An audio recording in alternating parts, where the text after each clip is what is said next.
Ya, halo pemirsa, selamat pagi. Apa kabar Anda hari ini? Kembali berjumpa dalam program Market Review bersama saya Prasetyo Wibowo. Dan kali ini kita akan membahas tema yang cukup hot di mana pemerintah meyakini bahwa pada kuartal ketiga tahun ini pertumbuhan ekonomi Indonesia bisa mencapai 6%. Dan kita akan membahas lebih jauh dalam program Market Review yang berikut ini.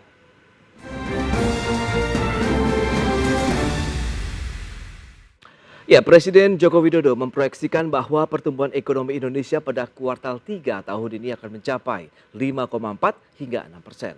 Dan keyakinan ini didukung masih menguatnya indikator sektor penopang ekonomi seperti hilirisasi yang telah menunjukkan dampak positif. Saya hanya ingin menumbuhkan optimisme, jangan pesimis. Memang yang kita hadapi ini bukan barang gampang, bukan barang yang mudah, tetapi kita tetap harus optimis. Kuartal kedua 5,44%, kuartal ketiga perkiraan saya, nggak tahu nanti saya tanyakan juga Bu Menteri Keuangan, mungkin bisa berbeda dengan saya. Saya juga punya kalkulator sendiri, Bu Menteri juga punya kalkulator sendiri, Pak Menko Ekonomi juga punya kalkulator sendiri. Perkiraan saya ekonomi akan tumbuh di kuartal ketiga ini 5,4 sampai 6%.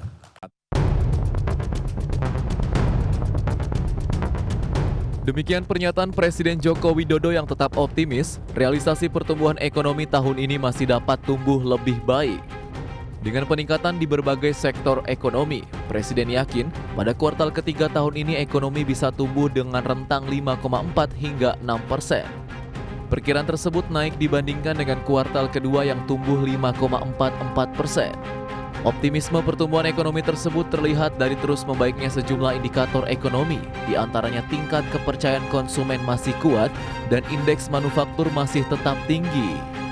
Di sisi perdagangan, kebijakan hilirisasi telah menunjukkan hasilnya, seperti yang terjadi di Maluku Utara yang mampu tumbuh di atas 20% akibat industri hilirisasi nikel. Sehingga secara keseluruhan pemerintah masih optimis pertumbuhan ekonomi akan terus meningkat. Presiden Jokowi juga mengajak dunia usaha untuk tidak ragu melakukan investasi di industri hilirisasi dan akan tetap memastikan secara bertahap kembali mendorong hilirisasi di komoditas mineral lainnya yang berpotensi meningkatkan geliat ekonomi di daerah. Jakarta, Raharjo Patmo, IDX Channel.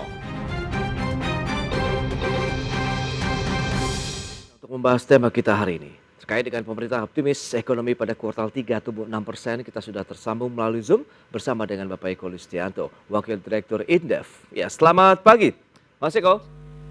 Ya, selamat pagi Mas Pras. Ya, salam sehat. Ya, Alhamdulillah sehat ya. Yes, terima kasih. Langsung saja kita bahas, apakah juga memang kondisi ekonomi kita ini masih cukup sehat hingga saat ini? Bagaimana dari pandangan Indef sendiri, Mas Eko, silakan.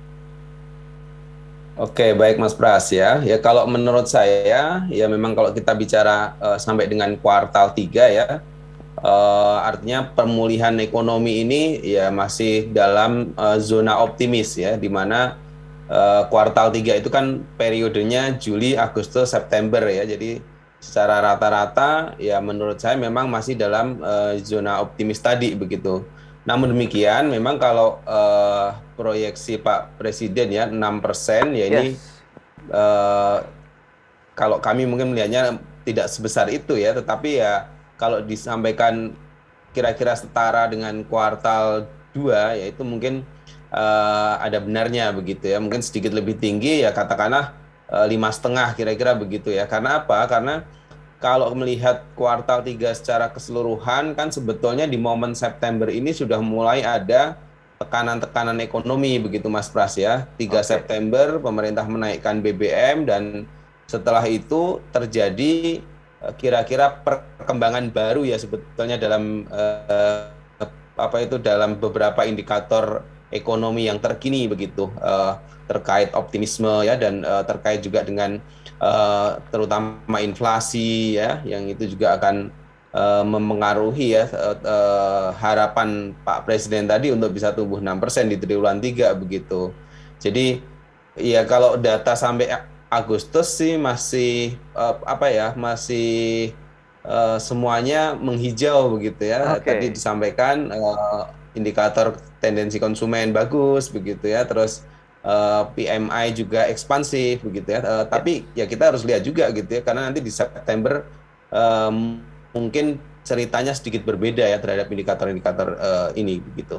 Yes, memang kalau kita cermati dengan kondisi yang ada, kuartal 1, kuartal 2 kita memang masih terus menunjukkan tren positif ya dari semua faktor pendukung dari laju pertumbuhan ekonomi kita begitu. Tapi kita lihat dengan pertumbuhan ekonomi pada kuartal 1 5,01%, kuartal 2-nya tumbuh 5,44%. Nah, apakah memang dua kuartal terakhir ini yang membuat pemerintah yakin 5,4 sampai dengan 6% ini bisa tercapai meskipun memang tekanan dari global, domestik itu pun masih membayangi ini, Mas Eko. Iya, bagus juga ya. Memang pemerintah harus menyampaikan optimisme begitu. Nah, Yes. dan ya beberapa bab ya saya sepakat dengan itu, karena tadi misalkan kalau kita bicaranya apakah 2022 Indonesia bisa tumbuh setidaknya 5%, ya saya yakin bisa ya dengan indikator-indikator yang sampai September ini begitu. Tetapi untuk mencapai di atas target ya, target kita sebenarnya 5,2 tahun ini. Nah ini ya tantangannya juga memang di triwulan 3 dan triwulan 4 ya, karena ada perubahan yang cukup signifikan dalam tadi ya aspek perkembangan harga energi ya, di mana harga energi ini menjadi komponen input untuk kegiatan ekonomi secara keseluruhan. Terus yang kedua juga kenaikan inflasi ya, yang kemudian direspon juga dengan kenaikan suku bunga, dan ini memang dalam jangka pendek ya sekarang belum terjadi itu ya penurunan dari laju kredit ya, tetapi ya kita juga tahu bahwa ada lag-nya ya, ada situasi di mana suatu ketika juga kemungkinan bunga tetap akan menyesuaikan untuk merespon kenaikan suku bunga acuan begitu. Jadi memang momennya tidak di bulan ini, tetapi mungkin ya 1-2 bulan ke depan itu akan terjadi ya semacam ini, dan ini tentu akan menjadi ini ya faktor penyesuai ya bagi target pertumbuhan ekonomi begitu Mas Pras. Oke, itu kan next setelah kuartal 3 begitu. Tapi dari sisi secara keseluruhan begitu Indef melihat di kuartal 3 dengan potensi ekonomi tadi, windfall yang memang menopang kinerja di kuartal 1, kuartal 2 ini Anda melihat bagaimana begitu? Apakah memang benar-benar bisa tercapai? Paling tidak itu kan menjadi suatu modal berikutnya sampai dengan akhir tahun untuk menahan laju pertumbuhan ekonomi kita pada tren positif. Ya, ya di kuartal 3 ini pembedanya kalau kita sudah mencapai 5,44% di kuartal 2, di kuartal 3 ini sesungguhnya tidak ada momen yang sangat besar ya untuk katakanlah yang relatif menjadi akseleran di pertumbuhan ekonomi begitu Mas Pras. Oke. Kuartal 2 itu ada momen Lebaran ya, di mana Lebaran sudah 2 tahun dilarang kan kemarin, sehingga ketika Lebaran itu cepat begitu ya, lebih gede gitu ya konsumsinya begitu. Nah di kuartal 3 ini memang disampaikan ya di pidato Pak Jokowi kemarin itu aspek penerimaan ya, beberapa penerimaan itu ya bea cukai, pajak dan lain-lain itu naik ya rata-rata 30% lah kira-kira begitu. Tapi pertumbuhan ekonomi itu diukur juga dari bagaimana kecepatan pemerintah membelanjakan. Nah disinilah kemudian dari aspek penerimaan yang cukup kencang ini memang menggambarkan ekonomi tumbuh, iya, saya sepakat dengan itu. Tetapi kalau pemerintah membelanjakannya juga sebetulnya masih banyak ya penyerapan yang belum optimal begitu. Nah di sini kemudian impact ekonominya juga tidak akan begitu besar begitu. Tapi setidaknya memang apakah bisa di atas 5% untuk triwulan 3? Ya bisa begitu, karena polanya juga masih cukup stabil begitu. Tapi bicara 6% itu biasanya ya indikator paling mudah itu biasanya ya kalau kita sudah tumbuhnya 6%-an itu laju kreditnya itu biasanya mencapai 15%-an begitu Mas Pras. Ya biasanya rule of thumb-nya begitu ya. Jadi kalau kredit itu kemarin disampaikan baru 10 ya, sekitar 10 sampai 11% ya sebetulnya mungkin akan sedikit lebih rendah ya dari ekspektasi Pak Jokowi tadi begitu. Oh oke, itu dia korelasinya ya kalau kita lihat dengan salah satu indikator yang bisa menjadi salah satu pendukung pertumbuhan ekonomi nasional. Dan berikut ini kita akan sampaikan infografik untuk Anda terkait dengan pertumbuhan ekonomi Indonesia. Ya seperti yang bisa Anda saksikan di layar televisi Anda, ini adalah data pertumbuhan ekonomi dari kuartal 1 tahun 2021 ini dibandingkan dengan kuartal kedua tahun 2022 ini. Pergerakannya memang sempat mencapai yang tertinggi pada kuartal kedua tahun lalu karena sebelumnya juga kan ada pelemahan ataupun pertumbuhan negatif dari ekonomi kita. Dan terus melaju di tahun 2022 ini pergerakannya sudah 5,44% pada kuartal kedua.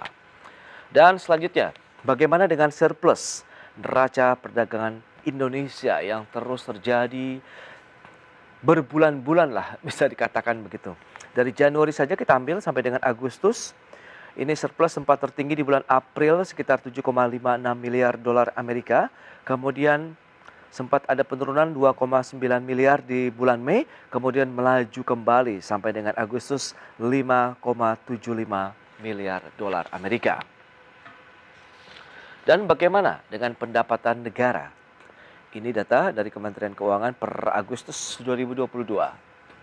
Untuk penerimaan negara bukan pajak, kita lihat di tahun 2022 juga mengalami peningkatan dibandingkan dengan Agustus tahun 2021 dari 277,8 triliun rupiah menjadi 386 triliun. Sementara untuk kepabeanan cukai juga meningkat di tahun ini menjadi 206,2 triliun dan penerimaan pajak ini yang lonjakannya luar biasa dari 741,3 triliun rupiah pada Agustus 2021 langsung melonjak ke 1.771,8 triliun pada Agustus tahun ini. Dan lantas bagaimana dengan proyeksi pertumbuhan ekonomi negara Asia Tenggara ini dari Bank Dunia ya. World Bank sendiri memproyeksikan World Bank untuk Indonesia itu stagnan pertumbuhan ekonominya.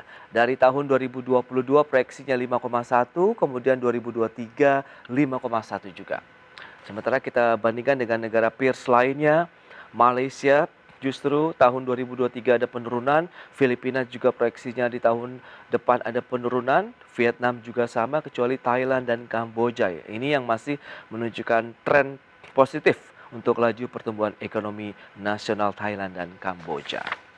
Baik, kita akan lanjutkan kembali perbincangan bersama dengan Mas Eko Listianto, Wakil Direktur INDEF. Ya, Mas Eko, berdasarkan data tadi yang sudah disampaikan, memang penerimaan negara, kemudian surplus neraca dagang ini menjadi satu fundamental ekonomi yang kuat bagi Indonesia. Apa yang bisa Anda cermati dengan kondisi yang ada, Mas Eko? Baik ya, jadi kalau kita lihat pertama aspek penerimaan negara tadi ya, ini sebetulnya menggambarkan ya betapa sebetulnya ya Indonesia ini proses pemulihannya sedang berlangsung ya, belum mencapai peaknya begitu, sehingga ya kalau kita lihat ya dibandingkan katakanlah situasinya dengan tahun lalu ya tentu ini akan naik begitu ya, dan cukup signifikan kan tadi ya, dari 740-an triliun ya menjadi 1.700-an ya, jadi cukup besar ya untuk aspek penerimaan ini peningkatannya begitu. Kenapa? Karena ditopang juga oleh berpeningkatan di harga komoditas ya, jadi harga komoditas yang membaik ini memberikan support kepada penerimaan negara yang cukup tinggi begitu. Nah, di luar itu juga ada aspek yang tadi ya, surplus neraca perdagangan yang sudah 28 bulan ya, sepertinya ya berturut-turut begitu. Dan ini tentu saja memberikan optimisme yang bagus ya. Jadi dua aspek ini benar-benar ya menggambarkan bahwa ekonomi Indonesia itu sebetulnya ya bergerak begitu ya, tumbuh begitu. Walaupun memang ya kalau bicara soal apakah sudah di potensialnya begitu ya, di optimalnya belum ya, karena ya kita itu sebetulnya bisa di atas 6,5% gitu ya sebetulnya begitu. Tapi memang untuk saat ini ya pertumbuhan 5% saja ya menurut saya itu sudah memberikan optimisme begitu. Kenapa? Karena dunia ini di global ini sedang sebagian besar ya lesu begitu Mas Pras. Oh, lantas kalau misalnya kita lihat dengan kondisi yang ada, dominasi lah, tekanan itu lebih banyak dipicu dari faktor eksternal berarti Mas Eko? Iya ya, jadi di globalnya ini ada tekanan-tekanan ya, kita juga kena dampaknya sebetulnya ya, misalkan tekanan di harga energi ya yang membuat subsidi BBM harus dikurangi begitu. Nah, tapi secara keseluruhan tekanan-tekanan ini lebih banyak dirasakan oleh negara lain ya yang punya eh, tingkat interrelasi ya terutama dalam aspek dagang dan kerjasama dengan negara lain itu sangat tinggi begitu. Nah, kita kebetulan belum sangat ini ya sangat apa istilahnya menggantungkan kondisi internasional begitu ya sehingga Oke. dengan pemulihan ekonomi dengan pandemi yang menurun ya terus kemudian menuju endemi ya masyarakat optimis ya mereka kemudian beraktivitas ekonomi inilah hasilnya begitu ya pertumbuhan ekonomi ya tadi 5,44% di triwulan kedua dan ya kemungkinan di triwulan ketiga bisa dipertahankan lah tidaknya begitu. Oke, Anda katakan juga tadi memang faktor eksternal windfall harga komoditas global begitu. Tapi kan banyak ekonom sudah mulai memberikan fokus juga terkait dengan normalisasi harganya di pasaran internasional, energi, kemudian batu bara, CPO. Nah, apakah ini juga nantinya akan menggerus lagi dari pendapatan negara kita? Nah, inilah kemudian yang menjadi tantangan ya, terutama bagaimana desain dari APBN 2023 gitu Mas Pras ya. Oke. Karena apa? Karena sudah ada ini ya, ada wanti-wanti begitu ya dari ya lembaga internasional ya, sejumlah negara juga sudah menunjukkan kinerja yang menurun begitu, otomatis itu nanti akan mengurangi permintaan terhadap komoditas ya. Ya dalam kondisi seperti itu tentu nanti aspek penerimaan yang tadi melonjak cukup tinggi tadi ya, Yes. nah itu mungkin tidak akan terjadi lagi ya di 2023. Nah disitulah pemerintah harus berpikir keras nih, ini penerimaan mau dicari dari mana ini ketika kemudian komoditas tidak lagi menjadi ini ya katakanlah ya vaksin tambahan ya untuk APBN ini begitu. Iya, iya, iya. Nah, kalau misalnya Indef sendiri menganalisis gitu, kira-kira ada sektor lain tidak sih yang bisa menjadi penopang, substitusi lah bisa dikatakan apabila memang komoditas ini sudah tidak menjadi primadona di tahun depan? Karena kan banyak pihak sudah memperingatkan resesi ekonomi global, begitu pun akan terjadi di tahun depan, Mas Eko. Iya, ketika kemudian katakanlah resesi ini benar-benar terjadi di level global, apa yang harus dilakukan ya? Menurut saya ya memang tumpuannya lagi-lagi faktor domestiknya yang harus dipertahankan kan begitu. Oke. Nah, ini terutama dari sisi apa? Ya daya beli dulu lah gitu ya, dari daya beli masyarakatnya agar dia tetap tidak mengurangi konsumsinya, dari situ setidaknya dapat PPN ya, dapat PPN yang tetap sustain, tetap tinggi begitu. Oke. Karena terus berkonsumsi berarti ada PPN yang bisa dibayarkan ke negara begitu. Yang kedua, demand kan kalau ada daya beli dia tetap beli ya industrinya tetap jalan begitu ya. Pelaku-pelaku ekonominya tetap ada pasar begitu, UMKM-nya Oke. tetap ada pasar. Sebetulnya itu yang perlu dipertahankan ya. Jadi memang strateginya kalau mungkin pada tahun ini agak ini ya ofensif itu kalau di sepak bola ya mungkin adalah yang tahun depan itu agak defensif ya, tapi relatif ya kita tidak akan mencapai sampai resesi, kemungkinan juga tidak, tapi memang mengejar pertumbuhan ekonomi 5% di tahun depan itu memang Ya. sepertinya agak sulit ya kalau saya lihat begitu. Oke, karena kemarin juga Pak Presiden sudah menyandingkan pertumbuhan ekonomi 5% dengan negara-negara G20, kita memang cukup di atas angin begitu ya Mas Eko ya. Ya, pemirsa, semakin menarik perbincangan kita mengenai kondisi perekonomian nasional di mana kuartal 3 proyeksi pemerintah bisa tumbuh 5,4 sampai dengan 6%. Tapi ternyata memang masih banyak tantangan yang seperti Presiden katakan sebelumnya, tidak mudah, tapi memang harus tetap dilawan, dilewati begitu ya dengan kerjasama, kolaborasi begitu antar pihak-pihak terkait. Dan kita akan lanjutkan kembali perbincangan bersama dengan Eko Listianto, Wakil Direktur Indef. Ya, Mas Eko, dengan kondisi yang ada, pertumbuhan ekonomi kita sudah cukup baik lah begitu ya. Pertumbuhan sudah di atas 5%, ini juga lebih baik dari negara-negara G20 begitu. Anda melihat bagaimana dengan kondisi di dalam negeri tadi, normalisasi harga komoditas sudah kita bahas. Lantas bagaimana dengan normalisasi insentif yang mereka ataupun pemerintah sudah berikan tapi perlahan-lahan sudah mulai ditarik kembali. Silakan. Ya, baik Mas Pras ya, terkait dengan berbagai insentif ya baik fiskal maupun moneter yang mulai dikurangi ya. Tahun depan kita kembali lagi ke disiplin fiskal, defisit di bawah 3% untuk fiskalnya ya. Tentu saja itu berimplikasi kepada pencabutan beberapa insentif ya. Misalkan di impor alat kesehatan ya itu sudah dikurangi ya inikan ya sehingga untuk mendorong juga bagaimana pelaku industri ya kesehatan khususnya gitu di dalam negeri supaya bangkit begitu, karena kalau impor terus-menerus ya tidak akan menumbuhkan industri di dalam negerinya ya. Salah satunya sebetulnya harus kita lihat dalam konteks itu ya. Nah, yang kedua, nah tadi ya disampaikan kita di G20 ini salah satu bahkan mungkin disampaikan Pak Presiden ya salah satu yang terbaik lah gitu ya dari Yes. konteks tingginya pertumbuhan ekonomi. Nah, ini sebetulnya mencerminkan kesiapan kita juga begitu untuk mulai mengurangi ya apa istilahnya ya dosis dari stimulus fiskalnya begitu.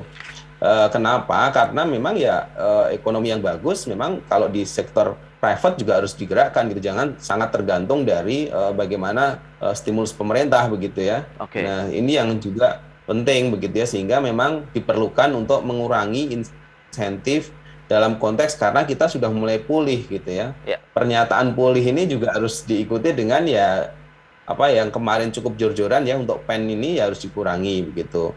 Nah, di sisi yang lain memang apakah semua siap kalau insentif dikurangi, tentu akan ada yang terdampak ya. Dunia usaha misalkan ada restrukturisasi kredit yang kemudian juga tahun depan sudah selesai begitu. Nah, bagaimana kemudian ya harus dilihat ya. Jadi oke, mungkin masih ada restrukturisasi tapi sifatnya terbatas begitu. Pada yang mana? Pada sektor-sektor yang belum pulih gitu. Kalau yang sudah pulih ya dia harus kembali ke mekanisme pasar gitu, kembali kepada situasi normal begitu. Nah, karena apa? Karena ditunda-tunda terus juga nanti pulihnya akan jauh lebih lama begitu. Karena kan sebetulnya restrukturisasi itu kan bukan kita nggak apa dibebaskan membayar ya, tapi cuma tenornya diperpanjang ya, kadang atau bayar pokoknya dulu atau bunganya dulu begitu. Jadi ya utang tetap utang begitu. Nah, sehingga cara terbaik kalau ekonomi sudah mulai tumbuh terus kemudian pandeminya sudah mulai menuju endemi ya kita Ya. harus bersiap-siap juga begitu transisi kepada situasi normal baru begitu Mas Pras. Oke, nah tantangan domestik berarti akan lebih besar lagi dengan kondisi yang ada. Kita mencoba melakukan normalisasi kembali lagi di bawah 3% untuk APBN kita terhadap PDB. Tapi bagaimana dengan pergerakan harganya sendiri? Dengan adanya kenaikan harga BBM ini memicu banyak sektor mulai juga menaikkan harga dari transportasi, logistik, bahkan harga pangan, Mas Eko. Ya, ini tantangan menurut saya yang paling besar ya dari pemerintah ya, bagaimana menstabilkan harga begitu ya, terutama karena ini kayaknya tidak 1-2 bulan ya setelah BBM ini dampaknya mungkin 3 bulan sudah mulai agak netral, itu Oke. bukan berarti inflasinya juga akan kembali ke 3% ya Mas Pras ya. Jadi karena Oke.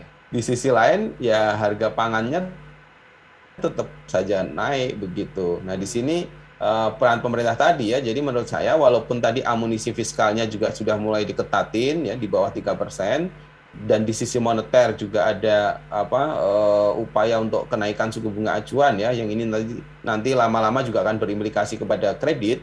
Nah, tetapi menurut saya yang paling penting adalah bagaimana kemudian strategi pemerintah itu harus juga merealokasi ya anggaran-anggaran ini untuk menstabilkan harga-harga begitu. Nah, Oke. seperti yang sudah dilakukan sekarang ya beberapa Ya. ini kan kayak dana transfer bisa dipakai untuk penanganan inflasi daerah ya Hmm. semacam itu sebenarnya cukup terobosan baru kan karena sebelumnya tidak bisa begitu ya. Jadi hal kayak gini yang mungkin 2023 juga harus dirumuskan secara lebih detail dan lebih terarah lagi begitu untuk Iya. penanganan inflasi begitu. Baik, berarti nampaknya memang masyarakat sudah membaca begitu upaya-upaya pemerintah, strategi dan inovasi yang terus dilakukan ya untuk bagaimana menyeimbangkan antara kondisi yang ada begitu tekanan terkait dengan harga BBM tapi penyesuaian dengan realokasi anggaran yang bisa dimanfaatkan untuk kembali lagi menjaga paling tidak taraf kehidupan masyarakat khususnya menengah ke bawah ini bisa menjaga tadi konsumsi masyarakat kemudian akan menopang lagi